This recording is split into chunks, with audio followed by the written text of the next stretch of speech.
how long I can stay because I'm at my daughter's house and That's to fine. visit That's a fine. grandmother. Hey, So, sorry. Hi there. Well, good. hi, Glad you can Sherry. make it. Hi, Harry. And Murph, you got the sun out. It's a beautiful day. Good for you. Good, good, good.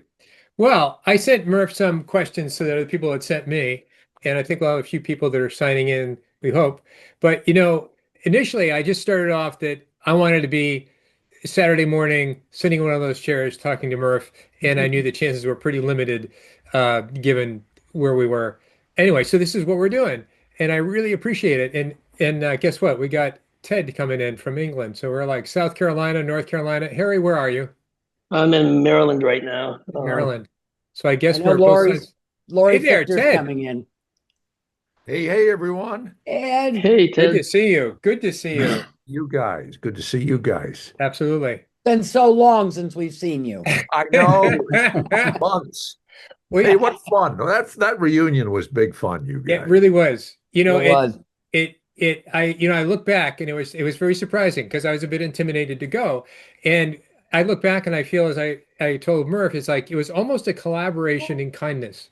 There was so many good feelings exchanged. There was just on and on and on, from the tour to all the other little things we did. So I know Harry's got to take off, and I wanted to purge Bill's mind of all the good things he wants to talk about. So, top of the Carl, mind. Carl, I know that Lori Fictor's coming in very shortly too. Okay, I Lori should see. Penfield.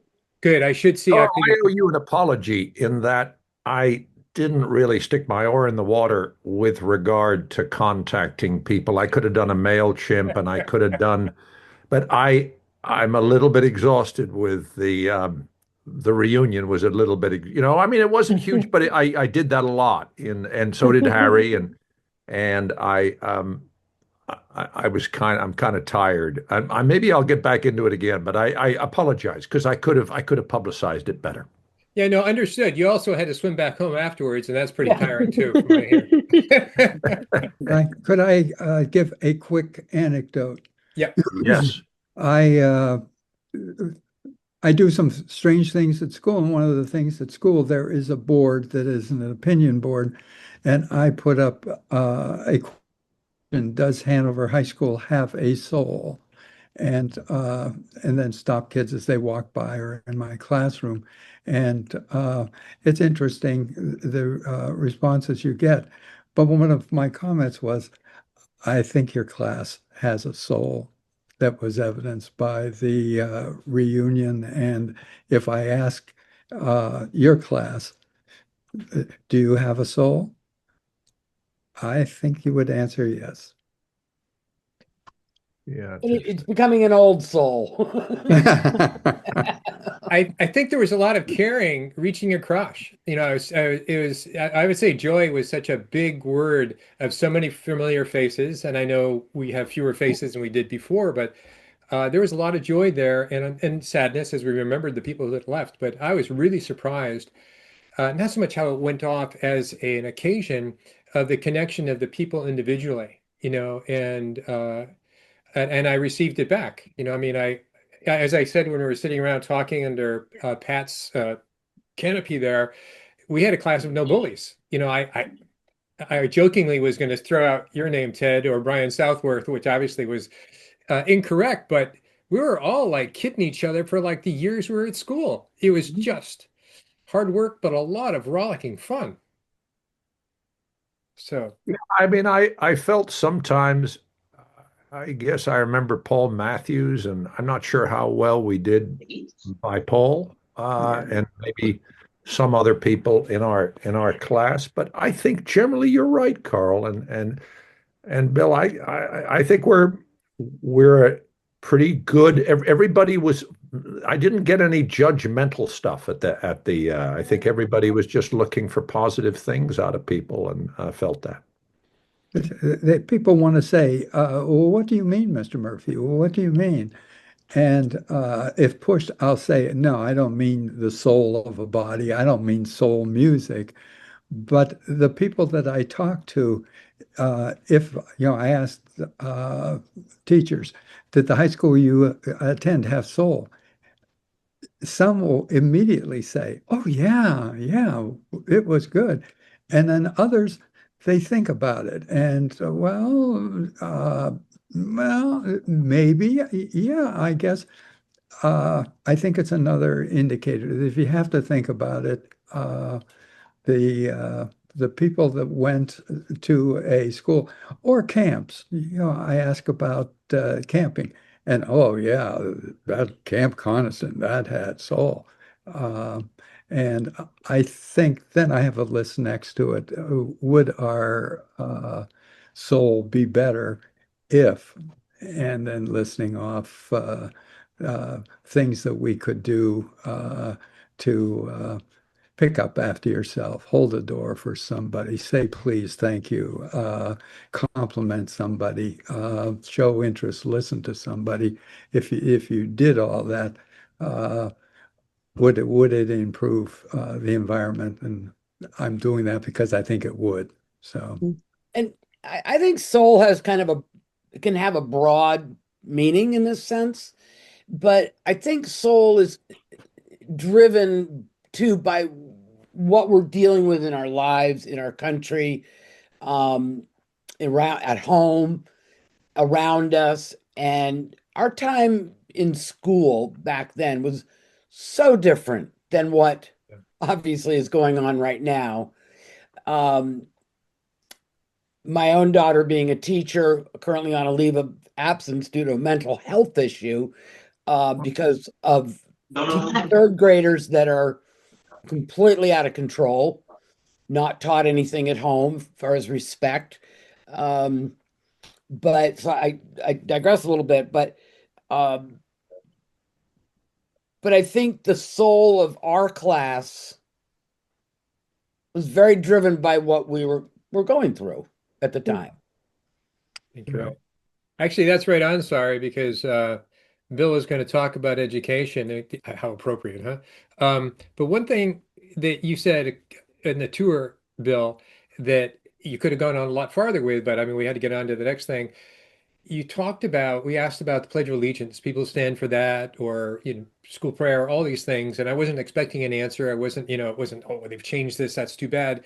And you went into how you applied, said, no, they really don't do that. And you explained how they did it out by the flagpole and so on. But he said, we really don't do that. But I asked my class what do they stand for and to stand up for something. Could you elaborate on that? I just thought that was profound. And what a way to bring that concept in.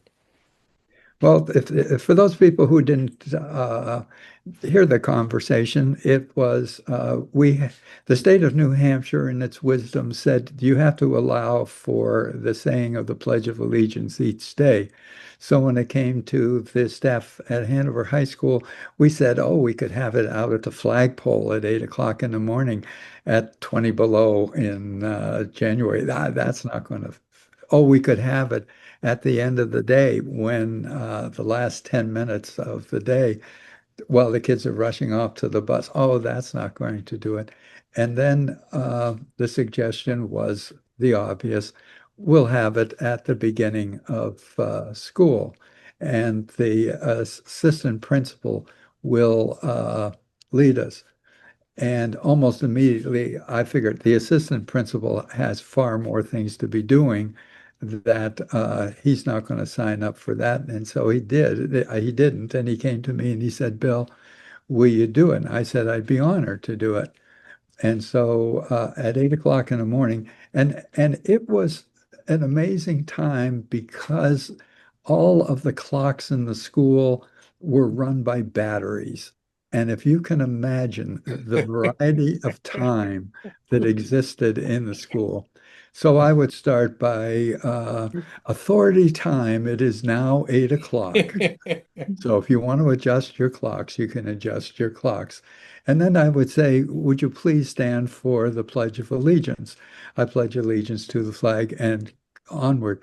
And then I would give a couple of announcements, and I did that each day. And I don't know whether it was weeks, it wasn't too much longer when somebody came to me. I can't remember exactly. I think it may have been somebody from the school council and said, why do you say what I say? And I knew what he was asking. Why do I say, would you please stand? And I said, I understand what the Supreme Court has said. I can't compel you to stand, but I am starting with the option of doing that. And uh, whoever I was talking to got back to me in not too much time. We think you ought to say something different to introduce it and not say, would you please stand? And I said, well, then you can find somebody else to say the Pledge of Allegiance. And they did. But I think that if you're not going to stand for the Pledge of Allegiance, you ought to stand for something. And so in my class, this was ninth graders at the time, I had affirmations of principle, and everybody had to stand and say what they stood for. You had to stand because I think standing makes a commitment that this is important to you. And I don't care what you say. And some people said that soccer was very important to them, and someone said that they like lunch period or whatever. But most of them got serious about it. And so we did that. And it didn't last, however, probably as much my fault as anybody's fault. And then what has happened recently is that I went back to the school council. The council has been in existence for a little over 50 years now. And that is the decision-making body for the school, so we say, in our democratic school. And I say, I move that once a day and once a week at the time of the Pledge of Allegiance, and anytime there is a meeting that involves the whole school, that they be asked to say, or they can edit it, the council can, I stand for Hanover High School, and I pledge that I will be courteous, and I pledge that I will be honest, and that I will respect my environment, and that I will strive to learn and grow in a healthy manner each day. Right. And that threw them for a loop. You know, can we actually expect our kids to stand for that? And it is I it's coming up for a vote shortly in the council. It may be this week, it may be the next week. It was sent to committee. I think they're going to vote it down. I think that they don't want to um, be held responsible for doing that. Uh, I would also add that there was one year that we had school on Memorial Day, and we didn't do anything. We had a normal Memorial Day, and there was a veteran in Norwich, John Harlow, and he was livid, and he came in to the superintendent, and then he came to me, and I said, I'm just a teacher. I'm just a teacher. I can't do anything about that. I said, but I'll help you uh, if we want to do something next year. So I'm largely responsible for the Memorial Day, and we have a formula that I think works rather nicely. And I give the kids a script. I asked the moderator of the council to lead the program.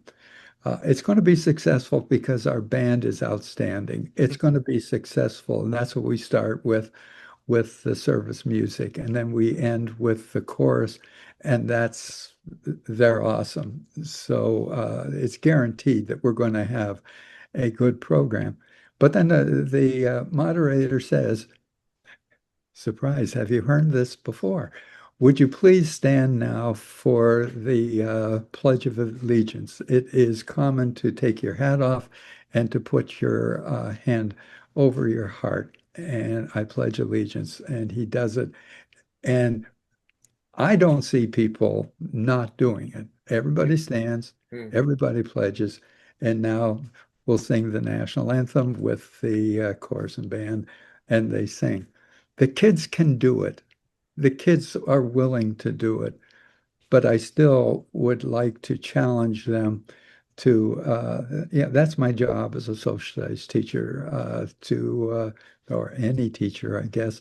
What is important to you, and what do you stand for? So it's an ongoing topic of mine, and I keep pushing. So my story. Are there any questions or any responses? Are you still teaching? I am. Oh, wow. Can you imagine you have a bill for a teacher? It's like, wow, there's so I much. didn't. I didn't Guess, go to school either, but so. guess what I'm teaching? I'm teaching government, civics Right? and government to the 11th grade. So Yeah, Murph was my favorite teacher, and I told him this while I saw him, and I think I've told him, yeah. But we had a European history class, oh and yeah. I think it was senior year. Were Harry or Carl, were you in that class by I don't chance? know if we were in the same class, but I had European history, and he had a Dartmouth student teach for a good part of the year, and then I did an AP American history with him, um, and probably didn't do well on that one. I'm still scarred from the former class. You got us talking about ideas, Murph, and I thought that was quite wonderful. And we had I don't know, we had about 10 people in the class, and you got everybody talking. Randy Wales, I think, started off reluctant, but I think he got involved too. And yeah, you it was a really good class. But I you know grew that whole idea of what you stand for, that's such an intriguing theme for anybody, but particularly for young people to sort of try and figure that out and be challenged on that. Was that a school assembly, or was it more of a homeroom thing that you were talking about? I was talking about where they do it. That is a once a year Memorial Day service. Wow. Every day, the announcements. My class doesn't start till 9:30, so I'm seldom there when the announcements are done. I talk to the kids. I said, does anybody in your class stand for the Pledge of Allegiance? No. Very, very few. Occasionally, a student will be excited about it and get the kids around them to participate. Occasionally, each time I've been with a teacher, we do the Pledge of Allegiance, but the kids are, and they try in the hallway to get the kids to pause while the pledge is going, but they don't. They just keep going to class or going to the library, wherever it happens. So, Bill, So it brings up a deeper question. Another question is about choice. I don't think we had a choice. We stood up to pledge allegiance. right. I mean, if somebody said, "Hey, you have a choice. Do you not want to do it?" It's like I would have had to think about it. I mean, I probably would have stood. I hope I would have stood up. Um, so, when I came to Hanover, there was a lot more choice than where I came from, and it was a lot of fun. My grade point average went down though, you know. But I felt I participated in more activities, and you sort of have what's the upshot in the big picture. But how about that as an idea? Has there been progressively too many choices, not just with Pledge of Allegiance, but um, study hall was a choice for us, and nobody went to study hall. It was greater freedom, as we called it. What about that choice? Has it gone too far and to the point that they don't, they have to, but they really don't have to? It's very muted, and that could be a confusion more than a luxury. Here is a topic that I am concerned with. There are various topics that I can get on the horse and ride hard for a long way. Um, I think that the current schedule that we have is a block schedule. The block schedule says that I teach a course for an hour and 25 minutes twice a week, and on Wednesday, because the day is shorter, I teach it for 40 minutes. and um, I have two classes, and I ask people. So you figure it out. I forget what it is. I think it's something like 210 minutes. I ask people, and I'll ask you, how much time during the day should a student be in an instructional situation with a teacher? And if you figure that's 7 hours a day, what percentage of that time should be with the teacher? Does anybody want to throw out a time, a For percentage? me, 15 minutes was too long, but I had places to be. So, but that's a really good question because you come out of grade school and middle school into high school, and then what is the expectation in college? You know, are you prepping for that time to be able to sit and learn? It's too bad Lori was having computer problems and wasn't able to come in because she'd be really well versed in this being a school teacher. Um, but I can remember when we were there, classes ran, we were at the mod system. Anywhere, well, like I said, many of mine were 15 minutes because I did everything independent. But then a half hour, a lab was an hour. Um, I always felt a half hour was not enough. You just barely got started and then it was over. Um, I guess it depends on what kind of class it is. It's a like a history class, which I look at as kind of a lecture type class, as opposed to a science class that's more hands-on. Hmm. Yeah, I I, would say it varies. It's kind of a hard to come up with a number. So what's the number, Bill? The percentages that I get when I ask is that they think about 70 to 80% Hmm. of the school day should be devoted to direct instruction. And at the current time, according to my figures, it's 61%. And if you give a 5 minute break during that hour and 25 minutes, it drops it down to something like 57%. Hmm. If you do that, this goes to your question, then it gives the kids a lot of discretionary time. And are they making wise decisions? Now, uh, for years, I think it was after your time, but I'm not sure. For years, we haven't had a lunch period. It has always been stop by the calf, uh, get something to eat, and you eat in the classroom. And I have argued that that is breaking bread together is important, and not eating on the fly in a classroom is not where you want to go. But this year, uh, last year, they have gone to the extreme. It's an hour. So our kids have an hour for lunch. Hmm. And that seems to me, one, a waste of instructional time, but two, uh, they're hopping in their cars and they are driving off to Mhm. Wendy's and McDonald's and what have you. So I, I don't know whether I am answering the question you have, Carl, but I think I'm heading in that direction that they have uh, unstructured time to be making decisions. Uh, Before I forget, I may forget one line and go back. But the other question that was about the mod system. The mod system theoretically was a good idea.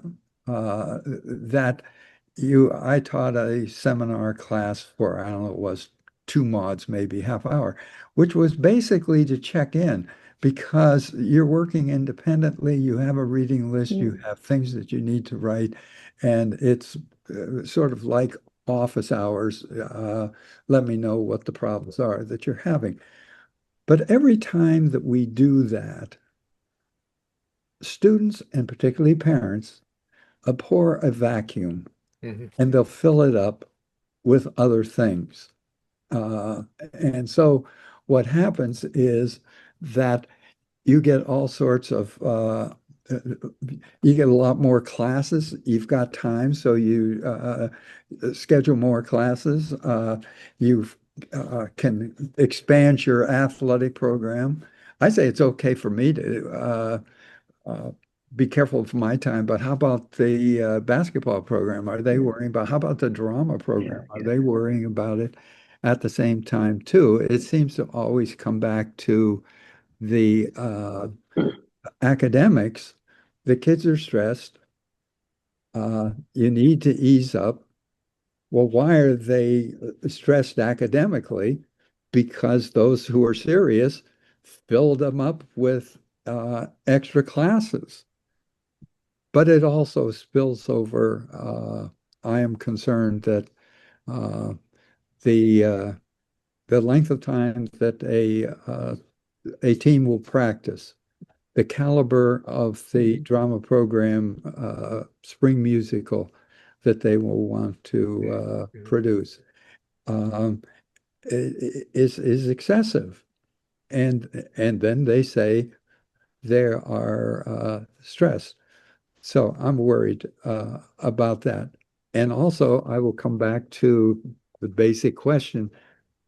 The state keeps telling us, uh, which it hadn't done very much of when you were in school. I always said we could do what we wanted to because the state had very little regulation and they didn't have the staff to enforce it anyhow. But the state seems to be uh, aiming more requirements at us now, and so that uh, the flexibility that we have is slowly being cut back. I How's think that high school years are very crucial formation years, lack of a better word, Mhm. for students of those ages. uh, You know, it's a time that, and I know we had to do this. You had to learn to utilize your time to the best of your advantage. Mm. Okay, what's your focus? Is it education? Is it your sports? Is it your drama? We won't go where mine was. But I balanced it. I got out. But I think those are some of the most formative years, Mm. having raised one child, at least we've all raised kids, right? Um, and so if you back off and say, oh, well, gee, they're having too much classroom time, how's that prepping them for college? Then they Yeah, get to college and they flounder. yeah, And I've heard this from many kids and many um, kids of my friends saying, I got to college and I couldn't plan my schedule. I couldn't Mhm. figure out how I was going to fit everything in. And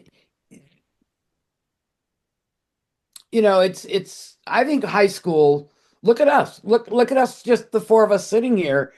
What high school did for us. It's kept us yeah, together. It's Mhm. eh, coming back and talking to you even. It's formatted something in our heads to respect those years right. and learn from it. And I Yeah. think you start giving them too much liberty. So they almost really blew it with us. You know, when we went into seventh grade and they said open campus, as Yeah, I said at the reunion, they learned really quick that was a huge mistake. yeah, And that was immediately taken away in eighth grade. Um, and, our class went through the most grading system changes of any class that's ever gone through that school, as well as different, we had the 8 periods a day, we had the mod system, then we went to, I don't know, there was something different senior year. I wasn't there. Um, it, but I think that there's got to be my feeling is there's got to be some real structure and strictness to making kids learn to sit and listen. Along those lines, I think back at school, all the discretion we had, and there was a lot relative to where I had come from. It seemed like the guiding line was the coach of the sports that I was in. It's like you had your ties for football, you had to dress up, you had a little pride there. You obviously had to be at practice. You want to get cut, you're going to be here or not be here. It was like real straightforward. And there's soccer and swimming and so on and so forth. There is that, hey, if this is your priority, you got to get your other stuff in order. Yeah. And it was implied. Sometimes you were kind of pulled aside, if it just drifted. This wasn't like in lieu of school. It's like, and I really sort of see that as behind the scenes sort of gave me a little more spine for some of these discretionary freebies that I could pick and choose from. Um, you talked a little bit about the athletics and how it metastasized, and there's a lot of teams now there. Is there something along Let those me lines? make a couple of observations from the comments that are made. I think the reputation for Hanover has always been that we did a good job of preparing the kids for college, and not only academically, but uh, their use of time, so that you come out. I can remember spending time with I was a guidance counselor in as an undergraduate. That's how I got my room paid for. And the director always said, you take a look at the kids coming out of the private school, they are going to do very well their freshman year because they have had an excellent training. But they're going to have trouble because of the freedom of Hmm. the college. We go in to, particularly Hanover, we go in and we are familiar with that making decisions and are able to respond. If for the high school kids, typical, they're not so trained and they struggle, Yeah. but they will learn Mhm. how to do it and they'll come out better at the end. Uh, there was something else about the we're going to get to athletics, I assume, in a minute. I forget. Maybe it'll come to me. Murph, I got a question for you, and that is, how do you think students have changed over you've been teaching for a long time? Do you think there have been cycles or trends which you've noticed about students and their responsiveness? Good question. Um, I think that I'll take a mega approach at uh, the first crack at it. I love to have immigrants in my class. Uh, I had the assignment was to um, everybody in my U.S. history class was supposed to talk for 3 minutes on a subject that they read about the night before for homework. And each person would have a different day. That's how we would start the class. And so one of the first people to do it was a guy by the name of Ram Akalesh. And he was Indian American. And he gave a speech that would blow your socks off. And I was sitting in the back to evaluate it, and I can still picture to this time, um, do we have to do that, Mr. Murphy? I said, you betcha. You got a good example. So I'm happy to have the immigrants who are looking, they see an opportunity and they are exercising the responsibility to take advantage of it. I worry that what you do is oh, the more that you have, um, it makes you a little bit more comfortable. And I think that we Mhm. may be in, I'm taking a big leap here. I think we may be in a position that says that in Hanover, in the wealthier places, uh, I'm more or less guaranteed that I'm going to make out okay. and I don't have to do the extra oomph to push on them. Chuck Honeywell always said that to us about when we played Lebanon. He always said we didn't have enough drive, and Yeah. he would sometimes pull that out. Yep, yeah. Yeah. So I think that that's a concern. It is very difficult to generalize, however. There are uh, a wide variety of students, and we still have certainly the outstanding, our national merits are up there, and we're the top school in New Hampshire, maybe It's second. impressive. There's Oh, Wow. but I it's mean, it's not Bedlam City like William Loeb called it. oh, good old. I pull that article out Right. from Yeah. time to Yeah. time. Yeah. Well, here is something to remember. When I talk to anybody like this, the history of it, don't talk to me about uh, revolution or about change in education unless you have lived in, oh, I'd say 1968 to 1972, or I can push it out to 75. If you begin to tick off, uh, we have talked about open campus. We talked about the what am I calling it? Dress code. We've talked about the mod schedule. We have talked. There were no grades at one time. You either achieved the minimum expectations or you repeated. Did we experience that, you guys? Did Yes. we have, I think we did, My didn't we? mother said, my Pass, mother fail. said Hanover High School is the only place you can go and you can recycle your kid because I recycled math every year. That was at least before 10th grade, Ted. I mean, I remember we had HHs, H and HHs. We had a pass fail for a Yeah, year and too. you had right. Pass, fail. That rings a bell. And then we had the 1, 2, 3. Yeah, I Yeah. think. Right. Okay. I've got those report cards.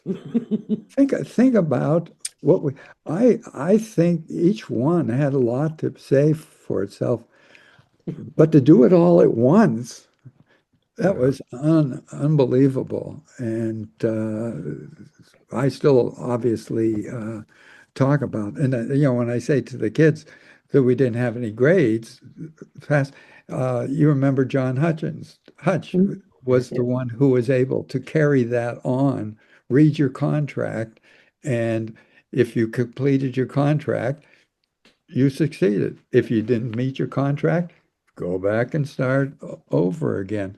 But uh, if you end up at the end of the quarter with 10% of your student body having to recycle, if you end up at the semester with 30% of your, if you end up at the end, you see that it just can't work. And Right. so then gradually you begin to get, well, it's pass fail. Hmm. Well, some people pass better than others. Well, that's whoever mentioned. Then you get high honors and somebody else gets honors. And then, well, they didn't quite pass. So we'll say it's satisfactory.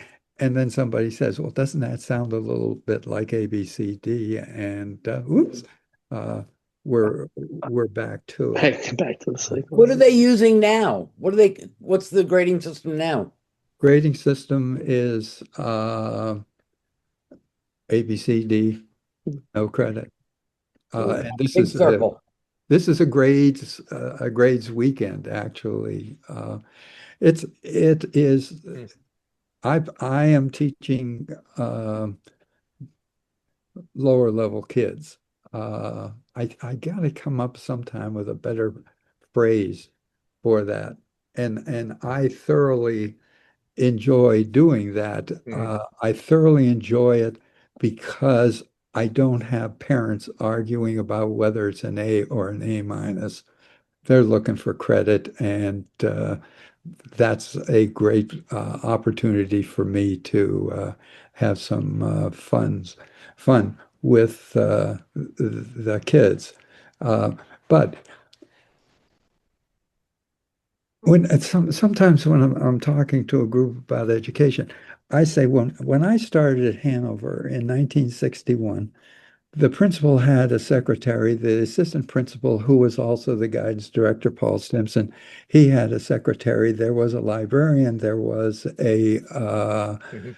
nurse somewhere, and for some reason, I want to say there was a speech pathologist.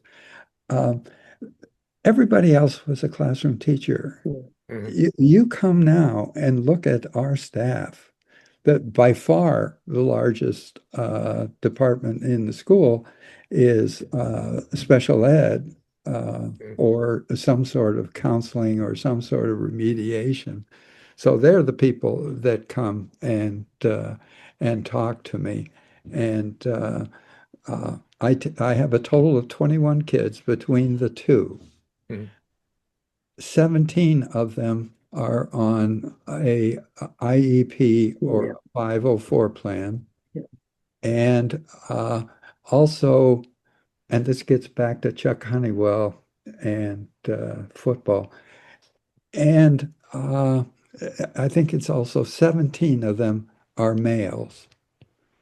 Wow. Why do we have the males in the lower level classes? And that bothers me. And I go to the school regularly and say, why don't we have that as one of our school goals to at least study it? And I have not been successful. I said that we said, and your class can remember the women. You're going to be a secretary. You're going to be a teacher. You are going to be a housemate, a homemaker, a housewife, uh, and people stood forward and said, uh, "No, Right. no, that's not true." And look at what we have done Right. since the feminist movement. They have dramatically proved us wrong, and God bless them for it. Mhm. And they're not home free yet.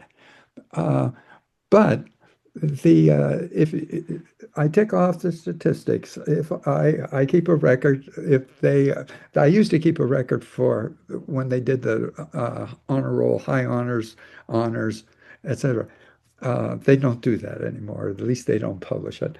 And but it was always, I could make a bet with you, give me 2 percentage points, and it's going to be 60-40 in favor of the girls. Mhm. At the graduation time, first you have the underclass. The awards are going to go 60-40 to the girls. When you have the class day for it's going to go 60-40. There are more women in college going to college. There's more women graduated. There's more women going to graduate school. There's more women graduating from graduate school. The automatic escalator for success for the male is seriously eroded, and our guys have to learn that they have to compete against highly qualified women for their jobs. And then it's not Chuck. Chuck passed away. God bless him. Uh, but the current coach was the head of the social studies department, a guy by the name of John Gentine, who was great. And I say, how is uh, when you say practice starts at 3:30, how many people show up late?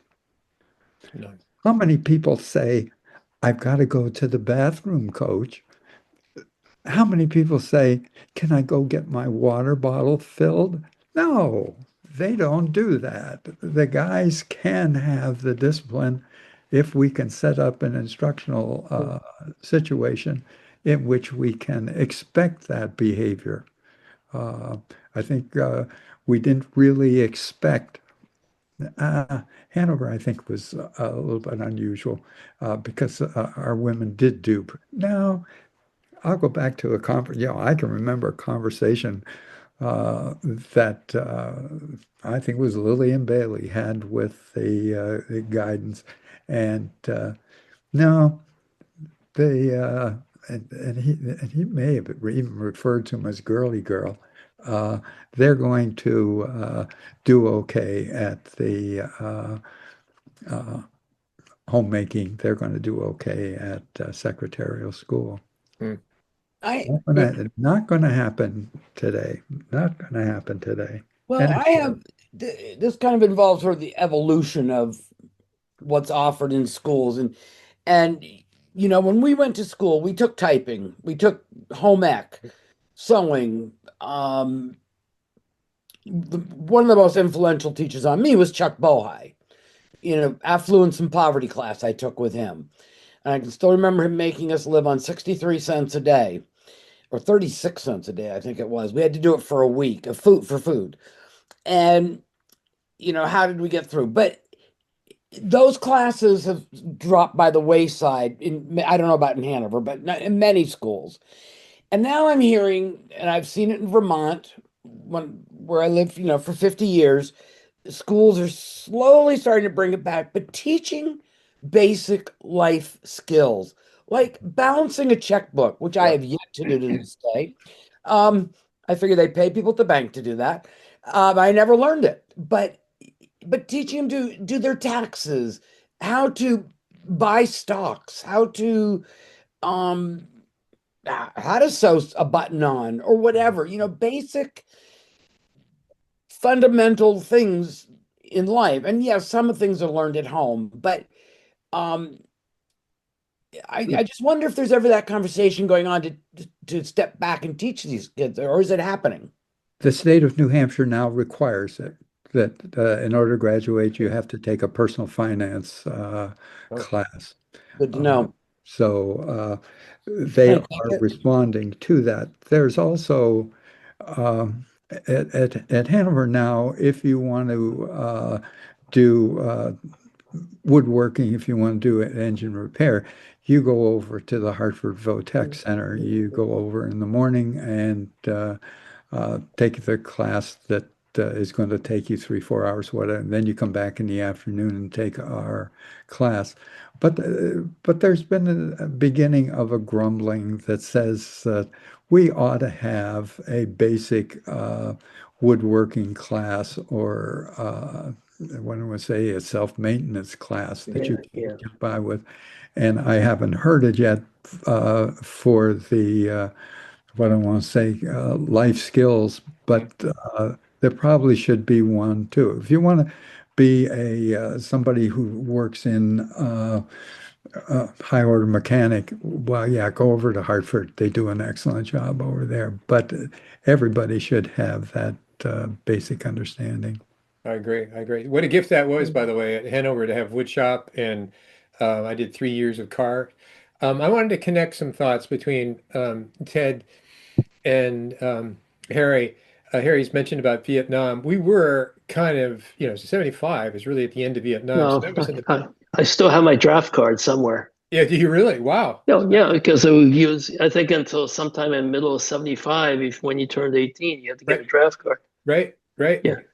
Well, but what I was gonna get at is like there was a brewing sense of distrust in not our class, but of that era. I mean, you think of movies like On the Waterfront, Rebel Without the Cause. Those were the kind of mentality of like weren't quite telling teachers off. We were kind of being empowered to tell teachers off. So the question is this: what do you see in terms of how the students were and what they are in terms of their sense of trust?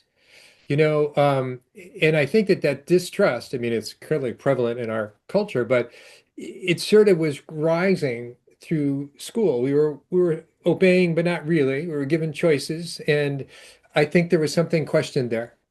The authority of teachers were kind of like not as strong as it was. I'm hearing different things. I think that there is a great deal of trust at Hanover High School. It just would not function as um, successfully if it would not function in its current format without a great deal of trust. With the open campus the way it is, Mhm. they could be doing all sorts of things. I think in terms of there's an elevator, and I always remember that there was a key to it that only the staff member and the senior staff member, and Dale Rowe was the senior staff member, and so he had the key, and then he retired, and so Murph, you can have the key, and because they didn't trust the kids in the elevator by themselves going floor to floor. And the same thing now today is next to me is in the hall is the whatever you call it, a bathroom that you can go into and lock the door. And so if you have trouble with gender, is I think basically where it comes from, but you can go in there. Heaven knows what is going on in there. The I talked to the administration. They say we do have cameras all over the school. So what they would know is who's going in and out of that bathroom. But uh, uh, there is that trust. It just would not work. There would be significant if we eliminated that trust.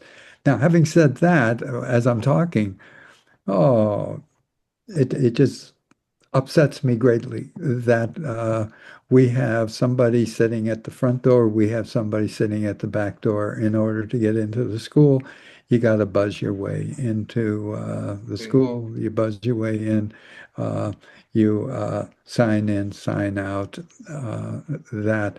And at his desk, he has the cameras so he can flick the camera and find out what's going on down in the social studies hallway.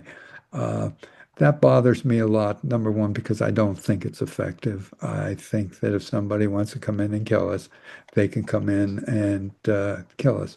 And we're spending a lot of money on that type of security, and we could be spending it on other forms of uh, personal improvement, working with personal, what do I say, behaviors and skills and that sort of thing. Murph, one thing I know you had a foray in politics and you moved. And I was wondering what you feel you mentioned earlier about the sort of the where the Supreme Court stands in certain demanding certain protocols in schools. And where do you think we are with regard to that in terms of what the Supreme Court or your judiciary bench should be saying to schools and what they shouldn't be saying and what things they should leave alone? Uh, it is lots of things pop in my head with a subject like that. Um, it is interesting to note that the state of New Hampshire says no phones in the school, 8 to bell to bell. Uh, we have phones all over the place. The um, it started with the social studies department about 3 years ago, and we said they're a distraction, and they are. Some kids are addicted to them, and it has all the other social problems that people have identified elsewhere. And so we said when you come into the room that you will put them in a container and they'll stay there until you leave. So the New Hampshire said no cell phones, bell to bell in the school. Well, we still have the policy that says you can have the cell phones. You just have to put them out of sight in the classroom. And I'm walking down the hall, and class period is over, and you see those kids. They come out, and they automatically flick on their cell phone, see what's happening. I think that that is one of the serious issues that they are talking about, and I think most of the staff uh, uh, would agree with that, and we're wondering why we're not doing. Well, I know why we're not doing it. We're not doing it because what are you going to do with those people who leave school for an hour? What are you going to do with parents who are getting on your case that they have to be in touch with their kids? What are you going to do? What system are you going to use? So, in answer to your question, uh, we have a strong tendency to ignore a lot of things that happen. And um, until I don't know what to say, until somebody uh, Turns you in. rings rings Trump's bell. Uh, I'll tell you another story, or I'll tell you another episode. I went to the council. I do not like the council. I do not like the council because just I want to say de jure because I think that it does not give adequate uh, support for the teachers. Murph, is the council like a board of governors? Is that what it is? The Kind of. council is made up of four or five, depending upon your alternate representatives elected from each one of the classes. The staff elects a like number. The community has representation, and the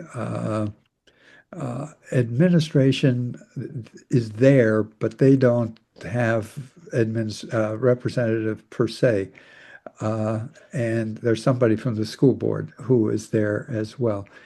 And they have the power to make decisions not on curriculum. They can advise, but not on curriculum per se. But they can talk about dress code. They can talk. I was very upset when they said that I had to allow kids eat in my classroom, but they got by with that. They changed the school day so that there was a long period on Wednesday for council and activities to meet. Uh, they do things like that. If they get too far, the principal can veto, and the council can override it with a two-thirds majority. Uh, so I believe, and also they control the student activity funds. So I always go to them and ask for money for quiz bowl, which I've been doing for, I don't know, 30 years, I guess. So I take them seriously. So I went to them with a motion last year that I moved that the council uh, not condone the activities of President Trump when he acts as a bully, when he disregards the law, when he doesn't do anything when he hurts the environment, and when he doesn't help the poor. And For you, Murph. Good for you. But I imagine that was Yeah, controversial. that's right. Yeah, My right, God, right. I like it. so the first thing that was going to happen was that on the leadership, they were going to have a vote to postpone indefinitely. Then one of the other teachers on the committee, he said, why don't we refer it to committee, which is what I expected in the first place, because you should be talking about it. And so it went to the committee, and then it came back as they would not they would not condemn Trump. They would not condemn Trump because they were worried we're about 85% Democrat, 15% Republican, and they were concerned about how the effect that passing such a motion would have on the 15%. I said, what about the transgender people who that we have in school who are being abused by the administration? And what they came up with was a statement that we are nice people that do nice things, and that's what we are going to stand on. So, if to go back to the original, if at the time this was happening, uh, for some reason Trump, well, I know the reason, Trump went after a high school on Long Island that wanted to change its mascot. What in heaven's name is the president Mm. doing talking to a high school in Long Island about mascots?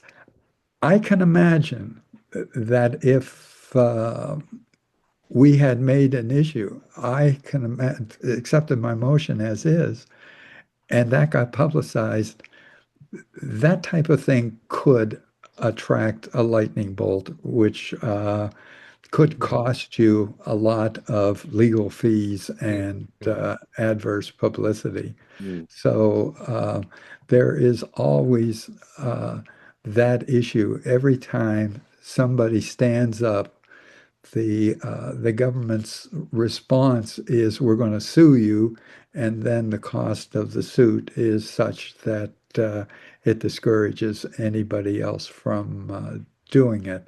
Mm. In general, however, I think that we sort of keep quiet and go about doing Mhm. our thing.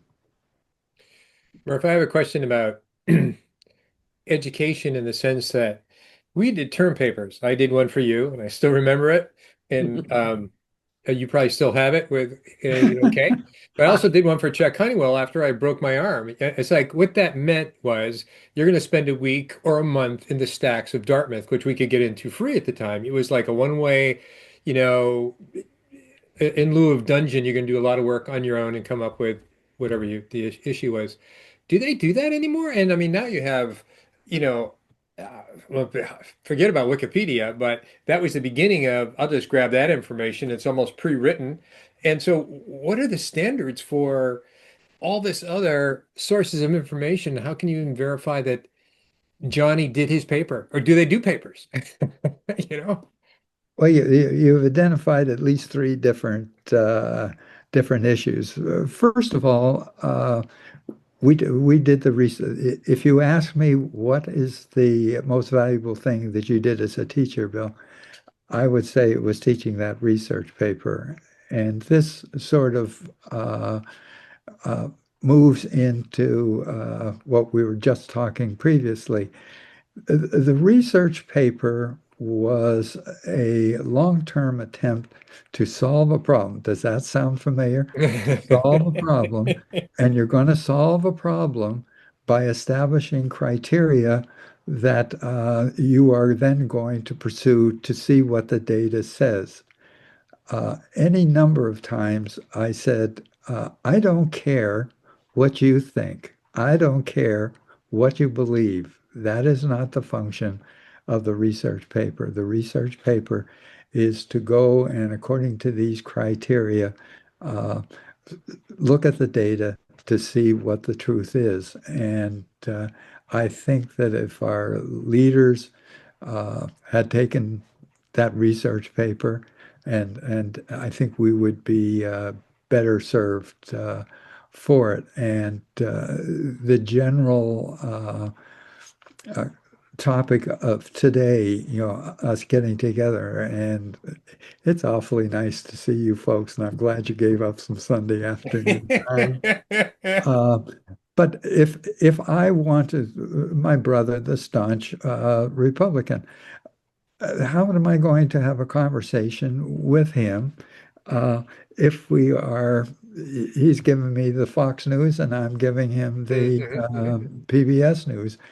and I think that what you have to do is go back to the basis for that research paper, and you say, well, before we get arguing back and forth as to what we think, what's going to make Robert E. Lee at the Battle of Gettysburg a great general? That was the example that was used in the paper.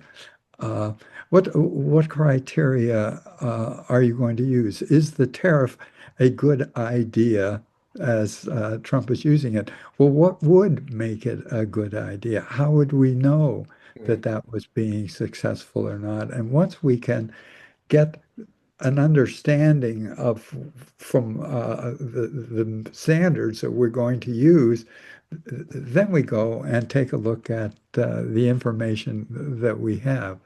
Is that going to be perfect? No, it's not going to be perfect, but I think it is far better than we moved, much to my unhappiness, we moved from the research paper to a historical essay, and the historical essay is a an attempt on your part to prove a particular point. And I, I, I worry about that because what you're doing is disregarding contrary evidence. What you're doing is skewing things for you. And then we move from that to a what they call it. What they're doing now is a court brief, so that it's if you are arguing a case in court and you have to go and get the data that is going to support the guilt or innocence or the right or wrong of what side you're arguing on.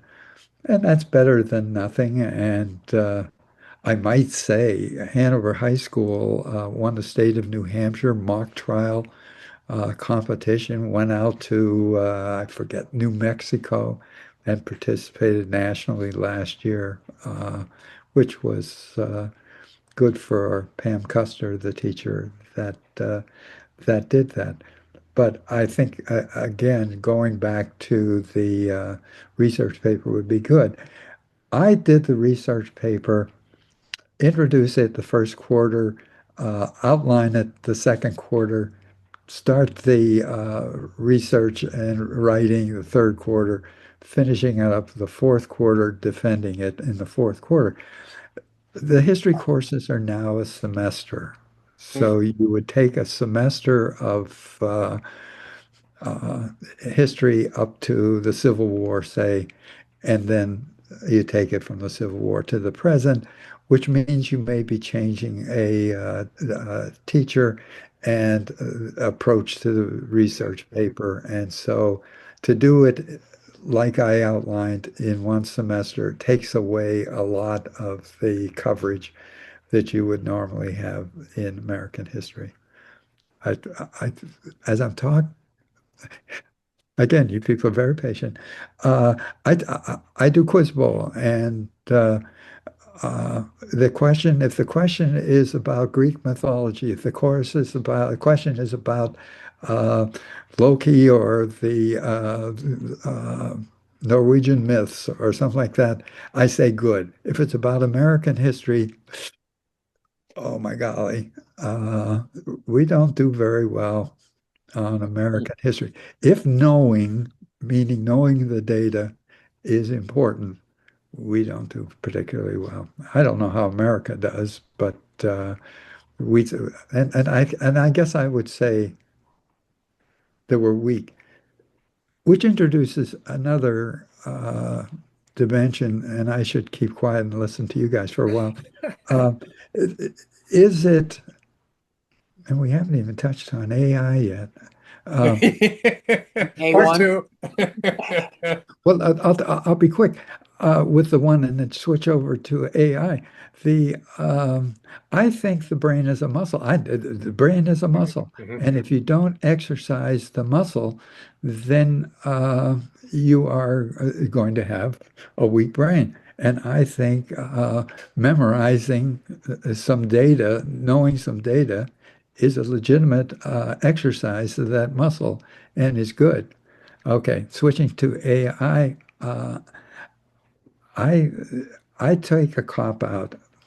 I just don't let the kids, period, use it. Any work that is being done is done in class in front of me with a pen and pencil, pen and paper.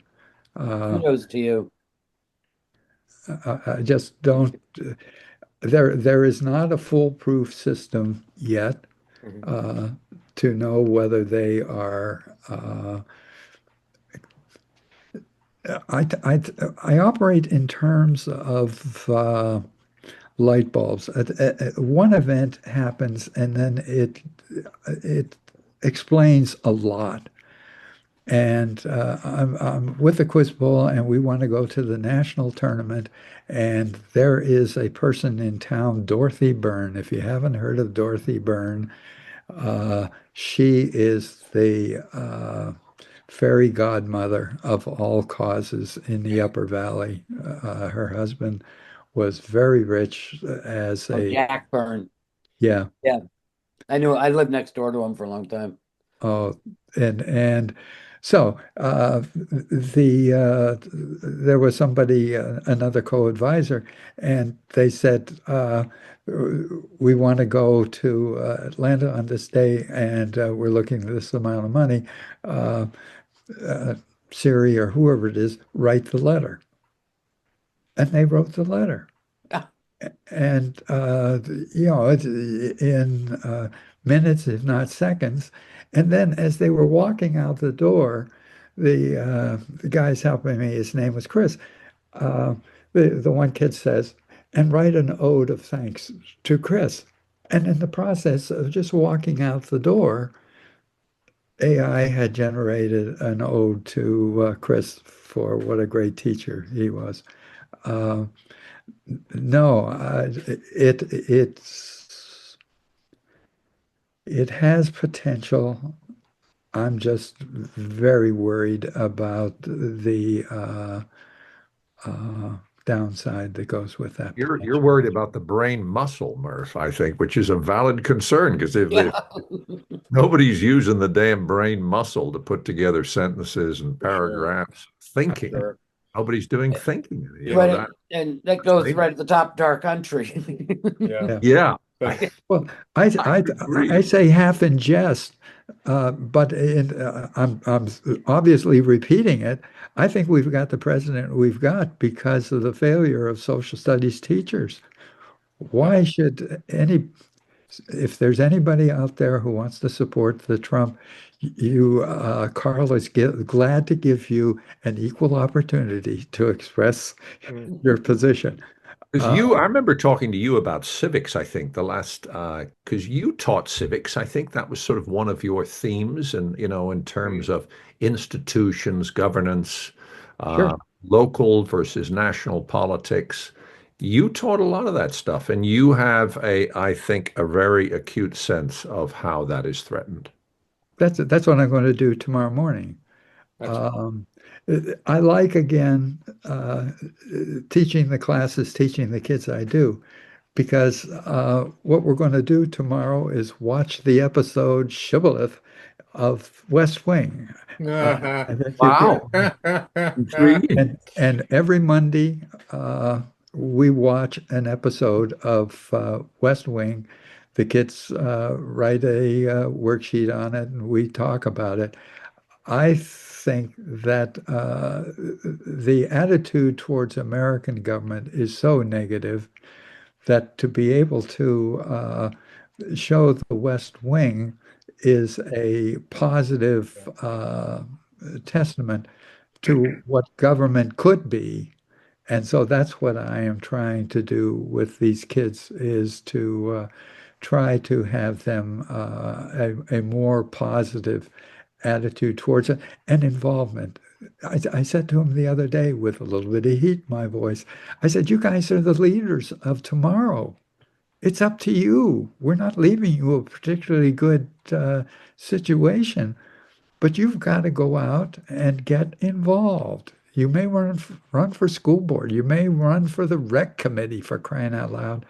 But get involved in government, or we're going to lose democracy. Mhm. We're losing it. One of the other teachers says we're already in a civil war. Uh, Let's do it. it's a little bit of a stretch, but we're close.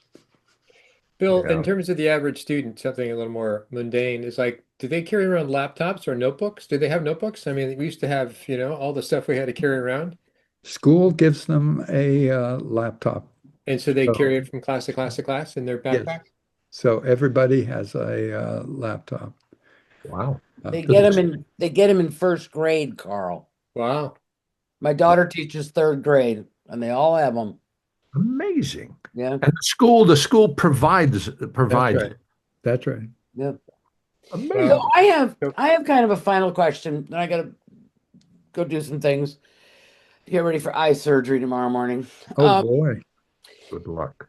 good luck. But name, if you can, Murph, like three things, difference between the students of 1975 to 2025. What are three things that just sort of pop in your head to differentiate?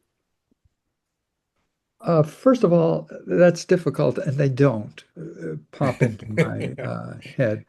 And one of the things that I'll sort of dance around your question.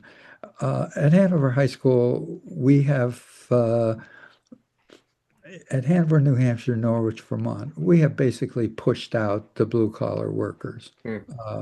so that given the tax structure of the state of New Hampshire, where you're reliant upon the local property tax, um, if you have a good tax base, you have good facilities, good schools, and that we have. But it costs a local property tax, and if you are a blue collar worker, or if you're a B&G worker, you are going to struggle to pay that tax, and you may survive, but your kids, they're not going to be able to buy any property in Lyme, Norwich, Hanover, and they're going to be pushed out. So I think that we have a more homogeneous socioeconomic group Hmm. that are among our students. Whether we have a more, what do I want to say, special needs kids. I think to a certain extent we attract them to Hanover. If you are a, uh, a family, particularly a single parent, if you're a single parent and means and you have difficulty with student, move to Hanover because we have all this staff that's going to take care of you. So I think we've pushed out the blue collar workers.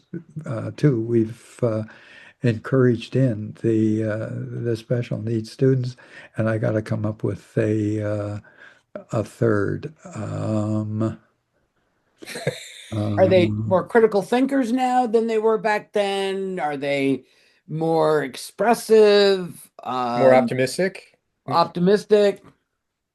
no, I probably that may be the safest one of the three examples that you gave. I would think they probably are more pessimistic and fatalistic. Uh, Well, it's not Yeah. uh, if Mm. if they're not particularly good, my classes, they're not particular. I put the newspaper up in the hall every day and hope that people read it. Uh, my kids do not read it, but if they do, they are going to be a little bit depressed. Hmm. Hmm. There was one small example, again, that I can generalize from. I expect kids to have a current events habit, a news habit. Hmm. I'm not sure that it is not a regular part of other teachers' classes. It's a regular part of my class, self-determined. They'll talk about it if something comes up. So I asked the kids, what's your news? What's your news? What's your news? If I'm working this right, I stand at the door. They have to put their phone in the bucket and shake my hand and look me in the eye and say, "Good morning, Mr. Murphy." And I will say, "And what's your news?" And I go through it. And this one kid said, "Mr. Murphy, I didn't read the news. It was so depressing." And I said, "I can't respond negatively to that. I understand where you're coming from. Get in the class and we'll get started." I have to say to this day, I get up in the morning, I make my coffee, and I read the Valley News. Granted, the first thing I go for is the obituaries, but I because I've got to see who of my family or friends died. But I read the Valley News still, and on Thursdays I read the Vermont Standard, and then I start listening to my podcasters, and my day goes downhill from there. I, what can I throw something out? I think we had a very diversified group, and you know, sorry was my first date. I think we had two dates together, and there's a connection here. Isn't that what I'm saying? And so on this first date, it was at a log cabin restaurant. Do you remember that? Anyway, Yep. we had a flat tire on the way back, and it wasn't far from our house. Great day. And so this is like 10th or 11th grade, 10th grade, I think. And she had told me about her father, who seemed like a real alpha father. I've never met him, but knew all these, hands-on things. And she was saying, you really don't have to change the tire car. I live down there, and my father's will take care of it. And I was thinking, last thing I need is your father to come over here and tell me what, he can't even change a tire. And so because of that, I'm saying, so the cause and effect here, because of that, I said, I really need to find out more about cars. And so there were auto mechanic courses, which I ended up keep on, and then wood shop. And so I directly fed into that. And because I did that, there was people I met in those programs I then played football with, and a few others that I wouldn't have known them through some of the other academic classes. We didn't connect there, but we connected there. And still, I knew Patty Blodgett and Boo Blodgett and all these other people that were in totally different lifestyles, and I ended up being really good friends with them. So there's the diversification that really helped with now bringing it to life in general of working with different types of people, or just even saying hi to them. That's diminishing. Yeah. That's sad. Yeah.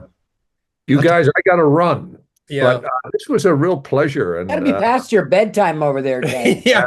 Thanks for I'm exhausted. But it's funny. Just one more thing that's just so funny because, Carl, you said, when you first moved there, you and I had a couple of dates. But Ted, I remember when you came fifth grade. Yep. Pretty sure it was fifth grade, and you were my science partner.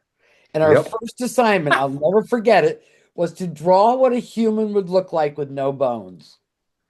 And we drew a big blob. But I will just never forget that day. I mean, tall, lanky kid walks into class in fifth grade. I remember exactly where the classroom was. Good. I don't remember the teacher. I remember across the hall with Mrs. Eaton for English. But yeah, I'll never forget that. And then after that, I don't remember much of you. So I'm sorry. We had some good parties together too. We did. We did. Yeah, Horses came into my life in sixth grade, so it all went downhill from there. So before we disappear, I want to like put it out there. I think it would be neat to have this on some sort of regular basis because I would love it. It really transcends anything I do here locally. By a lot. Yeah, I know. Let me put some thought. I want to put some thought to that, Carl, and communicate with you in terms of because it's an interesting platform, and to talk about issues and talk with people we like and respect, and I don't know I just think there might be a way forward with this, including linking in with Murph each time. I'm just so awestruck that you're still teaching. That too. So did anybody approach you, Murph, and saying, so we're 65, so we see you, Murph? And he goes, no, I'm coming back next year. And they go, how'd that happen? That's excellent. I mean, it's like, well, Murph, you're a goddamn good teacher. Excuse me. That's right. That's right. And I think that was recognized, and you still are. I listen to how you're teaching, and I I have huge respect for it. Well, and You any student, reach out to students, make them think. any student who can, who gets a quarter of his vast experience and knowledge is very, very fortunate. I agree. Yeah. You're very kind. You're making my day. I want to make a few more, Murph. All right, Exactly. so we'll put that for future thinking, but I would really love for that to happen. Yeah. Yeah, spread it out because I think like where's Radway? I mean, she would Listen, have I'll lots of do. voice. I know Lori, unfortunately, her computer wasn't cooperating, so she couldn't get on. And having taught for as many years as she did, I'd great. almost love to invite my daughter into this. I mean, she just sent me this curriculum. She's got a master's in curriculum, and she just Great sent idea. out this curriculum that she's written. Let's think about format, and I'll do better next time. I've got all the data.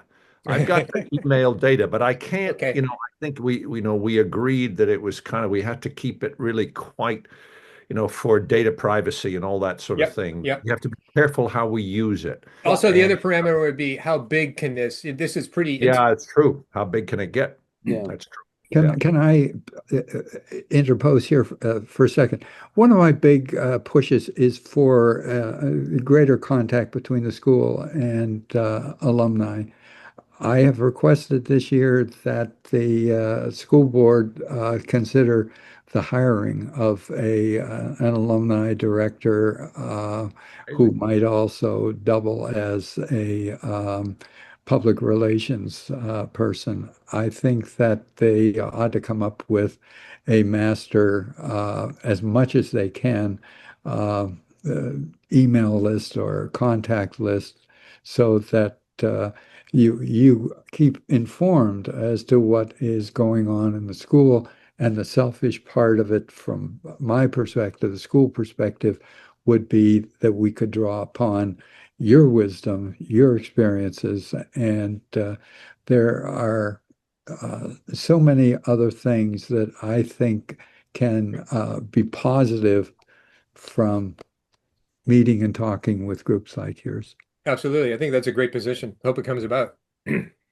And let me ask this: are you, Murph, willing to continue doing this with us?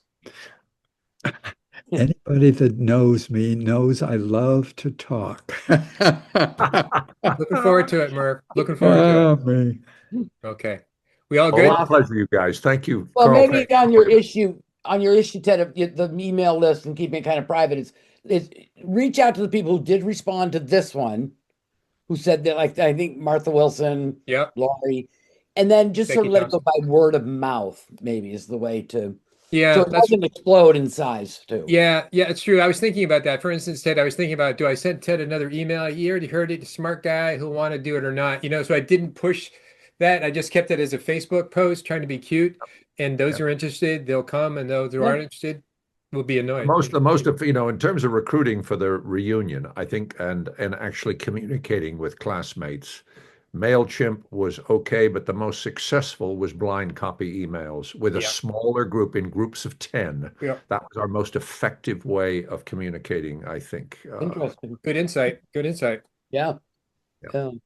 Oh, this All has right. been Well, that was great, you guys. guys. Fun to see you all. Murph, thanks a lot. And great to see you as always. And Shari, Carl, wonderful to see you too. Good. Take Thanks care, for getting the Carl. ball Good to see rolling, you. Carl. Take care. You bet.